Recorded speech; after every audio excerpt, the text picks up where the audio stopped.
আজকে আমি বাজারে গিয়ে কী যে ঠকেছি তোমাদেরকে কি বলবো। অ্যাকচুয়ালি আমি মাছ কিনতে একদম পারি না, আর মাছ বুঝতেও পারি না যে কতটা কি নিলে কত দাম পড়বে, এই হিসাবপত্রটা আমার একটু গোলমাল হয়।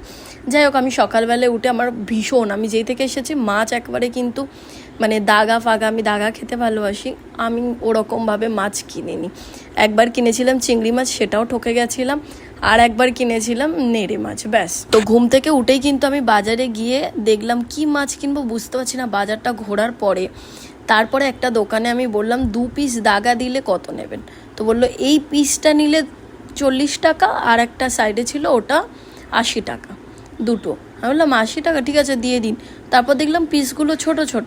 বাড়ি চলে আসলাম, মাকে ফোন করলাম, ভিডিও কল করে মাকে দেখালাম। দেন মা বলল, তুই কি ঠকেছিস, তুই কি মাছ কিনতে পারিস না? 80 টাকা হয় কাতলা মাছ, ছোট ছোট পিস।